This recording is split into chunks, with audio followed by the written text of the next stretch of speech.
Les Éditions de l'Homme et Recto Verso Éditeur vous rappellent que vous écoutez Samedi de lire avec l'auteur invité d'Amélie Boivin-Enfield. On est maintenant rendu au moment de l'émission. C'est au tour de mon auteur invité de cette semaine, Patrick Isabelle, de vous présenter son coup de cœur littéraire. Et ton coup de cœur littéraire, Patrick, c'est Éléonore et Parc. C'est Éléonore et Parc de Rainbow Rowell. C'est publié chez Pocket Jeunesse. C'est un roman pour adolescents, mais que n'importe quel adulte, trentenaire, quarantenaire va pouvoir lire et se retrouver dedans parce que d'abord et avant tout, c'est un roman d'amour, mais c'est un roman d'amour qui se passe à la fin des années 80. OK. Fait que toute l'espèce de côté vintage, nostalgique, qui est super plaisant en partant parce que tu sais, c'est les Walkman, puis les mix qu'on se fait sur des cassettes, puis on retrouve notre adolescence. On retrouve notre adolescence, on retrouve notre enfance, on retrouve nos premières fois.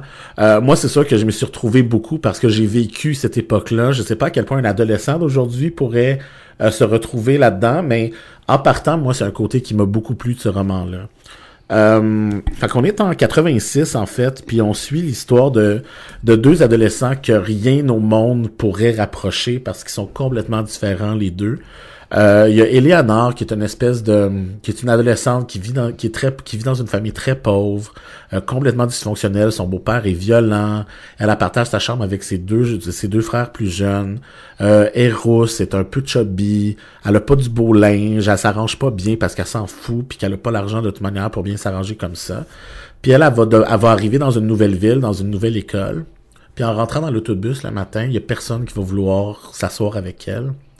Sauf Park, qui est un petit asiatique américain, super nerd, super geek, qui lit des bandes dessinées, puis qui tripe sur la musique punk et tout, puis lui, il est un des populaires de l'école. Tout le monde l'aime, il est beau, puis il est fin, puis lui va décider de donner sa chance à Éléonore puis de la laisser s'asseoir à côté de lui. Malgré lui, il adressera pas la parole, mais il va la laisser s'asseoir à côté de lui.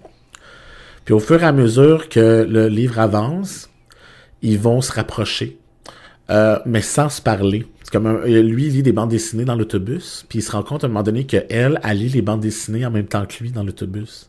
Fait qu'à un moment donné, il va se mettre à l'attendre à tous les jours pour tourner la page de la bande dessinée. Il va finir par y en prêter une. À un moment donné, il va arriver, puis il va y remettre un tape cassette, un mix cassette qu'il a fait pour elle. Puis à un moment donné, ils vont se mettre à partager leur écouteur de Walkman, puis écouter de la musique ensemble. Et va se développer une histoire d'amour adolescente, une première grande histoire d'amour. Puis là, on est dans les premières fois, là. La première fois que les doigts se touchent, la première fois que tu te frôles le coude, puis que ça te fait des papillons en dedans. Puis au fur et à mesure, bref, ils vont vivre une grande histoire d'amour. Puis en même temps, les deux parents respectifs aiment pas ni un ni l'autre parce qu'ils sont complètement différents, puis ils viennent de deux milieux complètement différents. Puis lui a une mère asiatique super stricte, puis elle s'arrange pas bien, puis elle est pas jolie, puis elle est pauvre et tout, mais les deux vont s'aimer inconditionnellement. Et c'est super beau, c'est super touchant. Tu souris, tu ris, t'as de la peine, j'ai pleuré. C'est très très bien écrit, puis tout le long du roman tu vois le point de vue des deux personnages aussi. Donc tu as le point de vue d'Éléonore, puis le chapitre d'après tu vois le point de vue de Park. Donc tu vois les deux points de vue, puis tu vois à quel point les deux tombent complètement sous le charme l'un de l'autre malgré eux.